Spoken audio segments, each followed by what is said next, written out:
today's Canadian immigration express entry system, is it dead? Or the future of express entry, is it gone? Is it finished? So before we go on, let me just clarify. In my opinion, it's not dead. And the reason why I chose that title is because the number of consultations that I do each day, there are so many people who are concerned, who are worried, who are thinking, well, should I just give up on express entry? My score is 500, my score is 504, my score is 510, my score is 595. Should I give up? Is express entry over? Should I look for other things? So that's the reason that the title, it's a question mark at the end. Is express entry dead? In my opinion, no, it's not dead. It's still there. It's alive. It's kicking. There is a lot of hope. There's a lot of expectations from this particular system of choosing the high factor points in terms of the human attributes and the personality factors. So it's very simple. Express entry is the most successful system that IRCC has developed. And of course, it manages 3 programs: CECs, Canadian Experience Class, which has the highest priority, then the Federal Skilled Workers, and then the Federal Skilled Trade category. Obviously, during the COVID, we saw lots and lots of different things that happened with express entry. In the month of February 2021, I hope you don't forget that, that draw of 75 CRS when they invited 27,000 people, that was phenomenal, right? I mean, who would have thought? After that, they started conducting CEC specific draws, and then the PNP specific and the CEC specific, alternating between the two. And suddenly people thought or believed that CEC specific draws is going to be normal, or that is how it is going to be, and that is what IRCC is promising. No, it was a COVID measure. Again, I've always said that whatever Canada does, whatever IRCC does, is always in the favor of Canada. I mean, why would you think otherwise? It's never in your favor. It's never in my favor. Whatever Canada will do, whatever the immigration department will do, whatever IRCC will do, will always be in the interest of Canada, of whatever at that point of time the political agenda is. It's never going to be, and it's nobody's right. It's not your right. It's not my right. It's always a privilege in the sense of how it happens.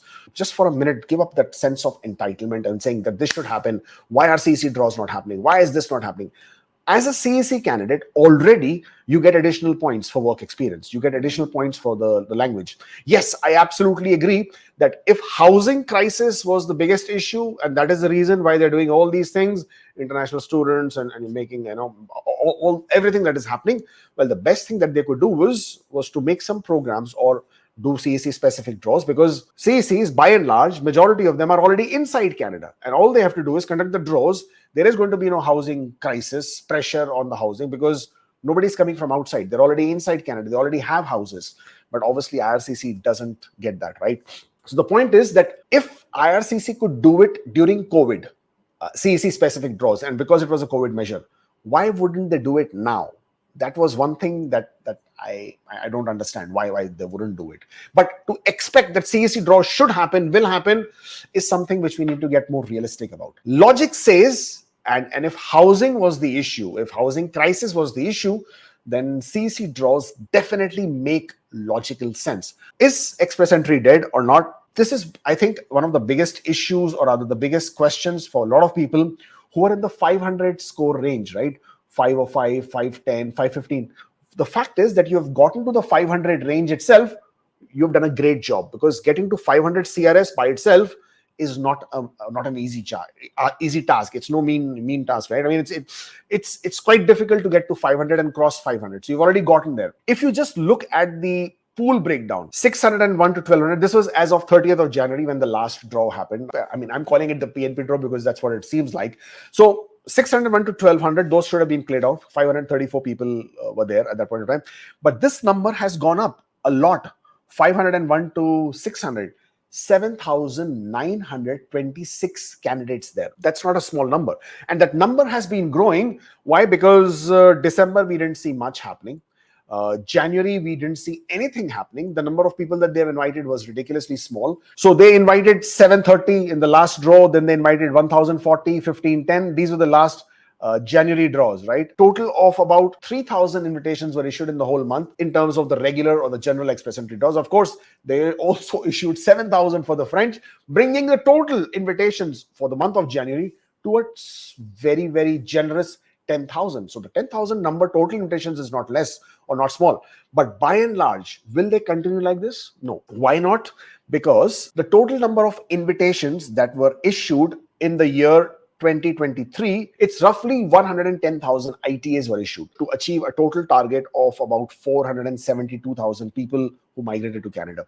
Now, 472 obviously includes spousals and refugees and businesses and startup visas, etc., etc. But the economic pathway was roughly 265,000 people, and IRCC achieved that number by issuing roughly 100-some thousand invitations. Of course, a lot of these invitations also will contribute towards the permanent residents who will be finalized in this year. But obviously, the ITAs are from January to December. The number of permanent residents keep rolling because the way IRCC processes the application. However, if this number was 110 for last year, you would assume or you would anticipate IRCC will at least issue 90,000 invitations. I don't want to go any more conservative on this because that will then sound more pessimistic than any optimistic at all. But with 90,000 invitations, and let's say they choose to give out a big portion of that to the categories because that is how they want to go. They want to go more category-based draws or STEM, French, Agri, healthcare, etc. Have you noticed how many invitations they issue to the agriculture? Not too many.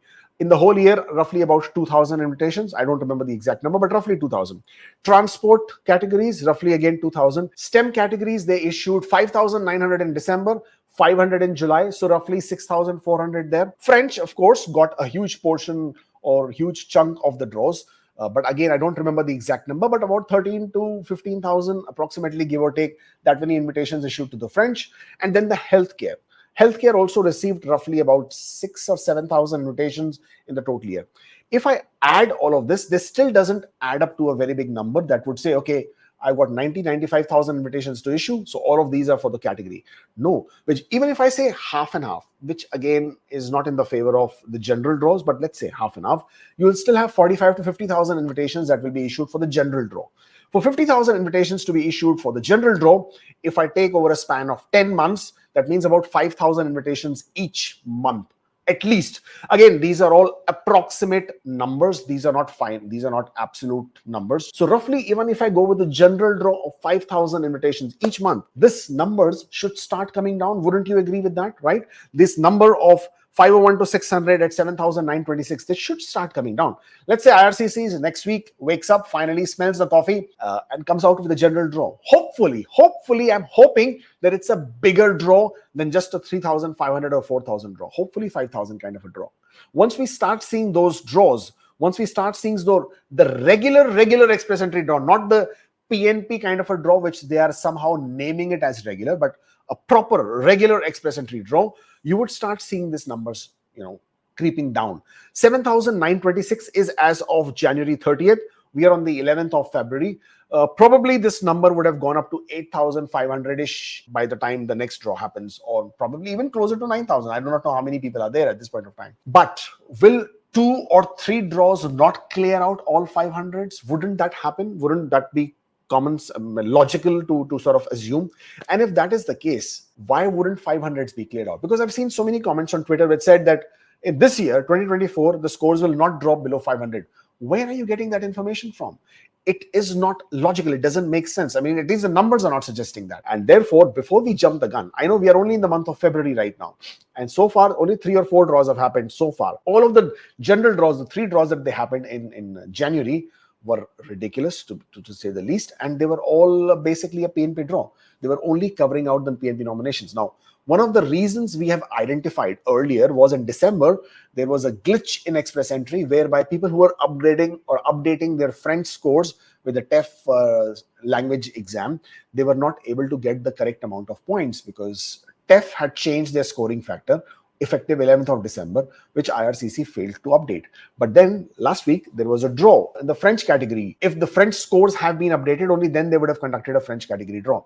And with that assumption alone, that if that glitch has been resolved, and hopefully there is no other glitch in the system, we should start seeing a regular express entry draw pretty soon. And by this, that is the reason why I would like to say that express entry is not dead. It is still alive and kicking.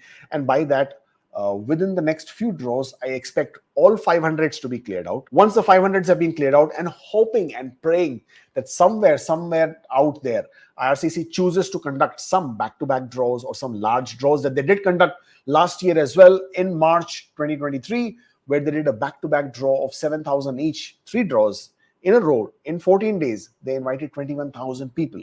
That again brings this whole equation that makes it so much appeasing if you see that equation.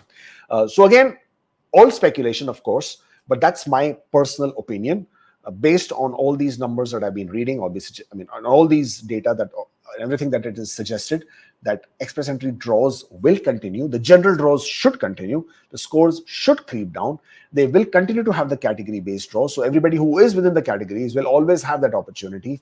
The STEM draws will happen. The healthcare draws will happen. The agriculture draws will happen. Why? Because STEM continues to be a big, huge, important factor. Canada is competing with the US to get some more investment from the IT companies. One way of doing that is by showing that we have a good pool or talent pool of IT candidates in Canada, and we do promote good work permit options, or we do provide good work permit options. That is their way of trying to attract more investment into the IT field within Canada. Trade is needed. Construction workers are needed. Healthcare workers are needed. They're desperate. Agriculture, transport, these are all critical areas in the categories, in the businesses. And therefore, in my opinion, these categories should continue. And even if there are changes, they will be minor. Of course, French category is here to stay and rule. So if you're still thinking about Francophones, then maybe you can add that as your second language. Right. Thank you, everybody. Thank you for joining me. Once again, this is the link to make an appointment one-on-one for your consultations, whether it's virtual, whether it's here in Hyderabad, whether it's in Surat, whether it's in Ahmedabad. We are there in all these 3 places for in-person. Of course, you can always book an appointment, which is for a virtual consultation. And of course, for seminars, free seminars happening in Surat and Ahmedabad, 17th of February in Surat, 18th of February in Ahmedabad. The link to register is in the description. If you have friends or families in Surat or Ahmedabad, have them come over. We're going to have a lot of chat, a lot of fun, a lot of interesting conversations about this. And of course, we will be answering all the questions that they may have at that point of time. Thank you so much for joining in. It was great coming back again and doing this live once again. I will do this again, of course, next week. Until then, stay tuned to any updates that happen, and I shall see you then.